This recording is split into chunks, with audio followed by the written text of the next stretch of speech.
Hey, it's CS Joseph with csjoseph.life again, doing another windy video today, because why not? So, we've been talking about the 4 pillars of self-intimacy. We started off with the foundation, nice foundation of love your neighbor as yourself, and why that's important, because you cannot love your neighbor, and you cannot be loved by your neighbor unless you love yourself first. That's the whole point of love your neighbor as yourself. That is the foundation for self-intimacy. That is the starting point. That is the standard. After that, we had taking responsibility for meeting your own needs, your personal needs. Then we had personal standards. After that, we had personal boundaries. And then we just talked about, earlier today, personal goals and how those are very important as well. So, tonight is the conclusion of this series, and it's probably going to be the last human nurture video I do for a little bit, because I'm going to be doing a deep dive into compatibility with all of the 16 types, as well as virtue and vice. So that's going to be at least 32 videos down the road, probably before I get to another nurture video. Unless people keep giving me requests for more, then I'll definitely do more. So anyway, the conclusion. So you have the foundation of love your neighbor as yourself, and you have the 4 pillars, right? So you're standing there, you got this very nice concrete slab or stone slab or whatever the Greeks used to make their foundations, and you got the 4 pillars. So the 4 pillars. But where's the roof, right? Where's the roof of this house of self-intimacy or self-love? I mean, do you have it? Does it exist, right? Where is it? Well, that's what the conclusion is about. It's about the roof. Because if you notice, we've literally just created a building. And the roof is just as important as the foundation. It's also important as the 4 pillars of self-intimacy themselves. And it's an old teaching from ancient times. Came from, Aristotle was taught this. He was taught this by Plato. And then Plato was taught this by Socrates. And Socrates was taught this by Pythagoras, his master. And it's an old teaching, a very old teaching, and it probably goes way before Pythagoras as well. I don't really know. I just know that Pythagoras is the one that's been given credit for it. So, the guy that made the Pythagorean theorem, or at least that's what we call it. Wow, it is really windy. So, that teaching is basically a saying, it's a rule, it's a life rule basically. I call it life rule number 1. Life rule number 1. So, which is essentially,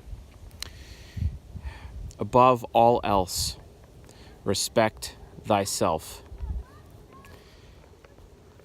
That is the roof on top of the 4 pillars of self-intimacy. That is the roof over the floor. That is love your neighbors yourself. It's all about self-respect. If you don't have self-respect, no one's going to respect you. No one's going to want to be in a relationship with you. No one's going to want to love you unless they have to, because they gave birth to you or they sired you, right?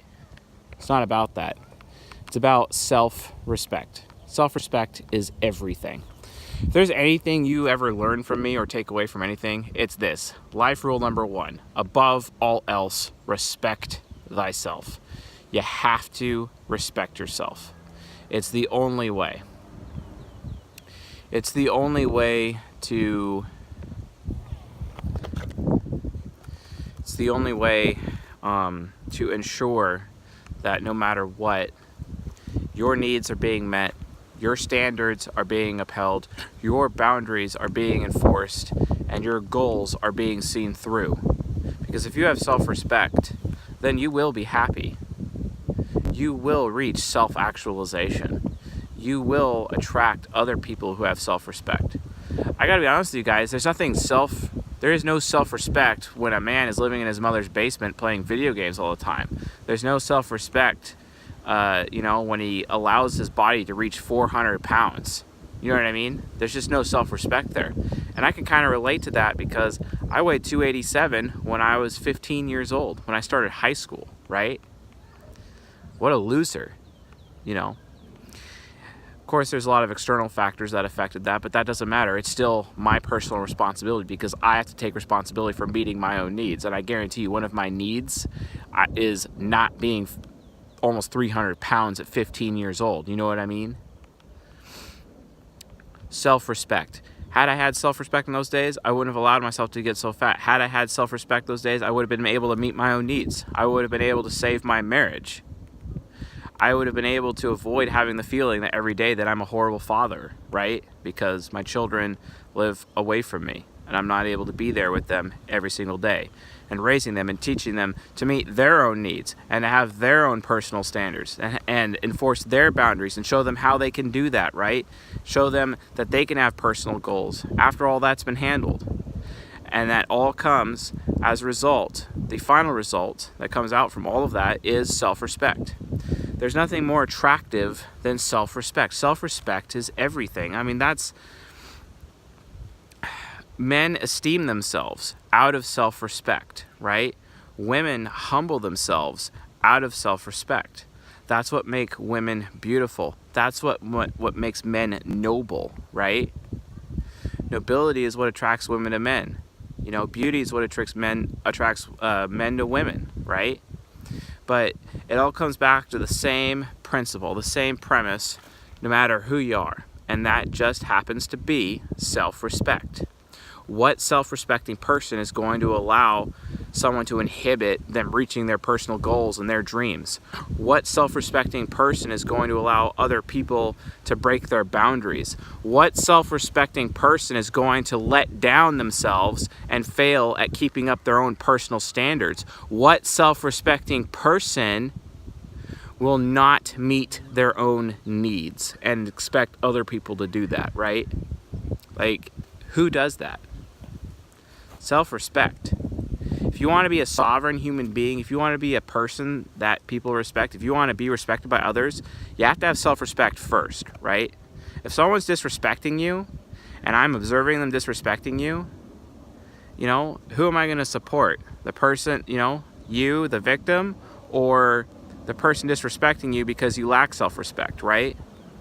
You do realize that you are the cause of your own problems. Look at yourself in the mirror when you get up in the morning. If you are lacking in self-respect, if you're lacking in happiness, check self-respect first. If you're unhappy, if you don't even know yourself, you don't know who you are, chances are it's because you lack self-respect. Chances are it's because you don't have the 4 pillars of self-intimacy figured out. How can you live with yourself, right? How can you allow that to happen? I get that, maybe your dad wasn't around in this fatherless generation to teach you, but you know what? Chances are he doesn't even know. Quite frankly, I don't think anyone knows. All the way back, maybe back to the World War II generation. People have been struggling with self-respect ever since. Because men were not teaching their children, right? And then we ended up not enforcing, and then no one has personal goals anymore. No one's enforcing boundaries. Now no one has personal standards. And just recently, within the last decade and a half, people stopped watching out for their personal needs. It's an absolute total degradation of maturity. That's what the 4 pillars of self-intimacy represent. They are the components that make up human maturity. The mature masculine, the mature feminine. And you can't even reach the mature masculine or the mature feminine until you have mastered the 4 pillars. You recognize your responsibility to build them and uphold them. And then after having all 4 built, because you have them built, you are a man or a woman of self-respect. And you do not allow anyone, including yourself, to disrespect you. Ever. That's what separates the men from the boys. That's what separates the women from the girls. That is why, women, They look at each other, everyone's just trying to get their, their own slice out of life, this big pie out of life, right?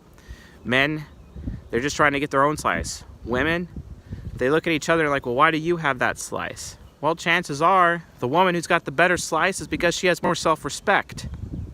That's really what it comes down to. Stop looking at other people. Look in the mirror. Criticize yourself. Hold yourself accountable. That's what you're supposed to do when you have, personal standards, right? Personal standards from, as a result of taking care of your own needs. Because when you start to develop standards after you take care of your own needs, because then you realize, okay, here's the best way to get what I need. Here's my personal standard, etc. It's all about self-respect. Above all else, respect thyself. I guarantee you that as a result of building the 4 pillars and having self-respect and understanding the true nature behind love your neighbor as yourself, you will become happy. You will reach all of your personal goals. Everything you've ever dreamed of, everything you've ever wanted will be within your grasp because you did it not backwards like everybody else. Everyone, they're so focused on their wants, they don't even pay any attention to their needs, and they wonder why no one respects them at the end of the day. It's like, oh, maybe I should pay more attention to like the truth instead of be sold on this, this gravy train of what do you want to be when you grow up? It's not about that, guys. What it is about is what are you going to need when you grow up? That's what it's about. Your life becomes an engine to meet those needs, develop personal standards, enforce boundaries. And after that's done, then you can work on the personal goals. And by the way, as you're working through the process of developing the first 3 pillars, you're going to understand exactly what you want as a result of your toil, as a result of your effort, because life sucks. Life is unfair. But that's the point. Life is supposed to be unfair to teach us maturity, to teach us wisdom. Wisdom is the most valuable substance in this reality, quite frankly. It's like diamonds. Diamonds are the most precious substance, physical substance on the planet. They're made out of carbon. Kind of interesting that human beings are made out of carbon too. Diamonds are so beautiful, but they're all uniquely flawed, right? But a perfect diamond is worthless because it's grown in the lab, right? So if you're trying to be perfect, that basically makes you kind of worthless in that regard. Stop doing that. Allow yourself to be flawed. Allow yourself to fail. The only way you are going to reach happiness is if you embrace failure. You need to fail. You need to be okay with failure. Embrace it. Seek failure because the lessons learned create pressure, pain, suffering, everything, heat, everything that is used to make a diamond, right? And diamonds are flawed. And yet, how are human beings so beautiful? We're beautiful because we're flawed. We're beautiful because we endure, because we suffer, and we still survive, and we still are able to become successful regardless of it. Just like John Paul DeJoria, for example. He was homeless, and yet he created Paul Mitchell hair products. He's a billionaire, okay? So don't tell me that you don't got what it takes. Everyone has what it takes. Find out who you are. Understand your nature, understand your nurture. Build the 4 pillars of self-intimacy. Have self-respect. And I guarantee you that you will go beyond Warren Buffett. You'll go beyond John Paul DeJoria. You'll go beyond Steve Wozniak and Steve Jobs. You'll go beyond Bill Gates. You'll go beyond Jeff Bezos, right? Jeff Bezos didn't even know his father. Neither did Steve Jobs, and yet they still made it. That's because they developed the 4 pillars. They knew they had to. They knew they were alone. No one else was there to meet their needs. They had to meet their needs. They made it happen. They had personal standards. They made it happen. They enforced their personal boundaries. They made it happen. And they had their eye on the ball, and they developed those personal goals, and they knew what they wanted to go for. Kind of like Robert Kiyosaki, who's like, yeah, when I was a youngster, I wanted to learn how to become rich. Nothing wrong with that. Nothing wrong with that because he knew what he wanted. It's funny that ENTJs kind of develop that sense of what they want a lot faster than the rest of us. Kind of interesting. I mean, anti-heroes like INFJs and INTJs, yeah, they think they know what they want, but they're not as responsible with what they want as the ENJs, right? So the ENJs kind of end up ahead because they got that responsibility component. But once the INTJ and INFJ learn that responsibility component, they can go much further, go much farther beyond. Guys, it's all about self-respect.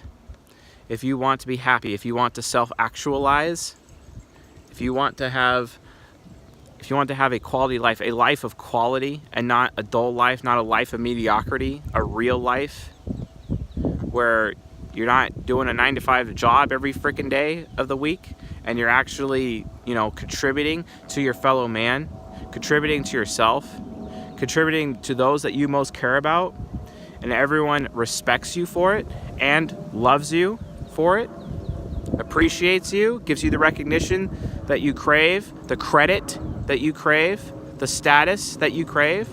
You can have all that if you have self-respect, if you develop and build and master the 4 pillars of self-intimacy. Because if you are self-intimate, if you have self-love, if you are responsibly selfish, then you can be in a relationship with somebody of high quality because you are high quality. That's what human attraction dynamics is all about. It's an equilibrium.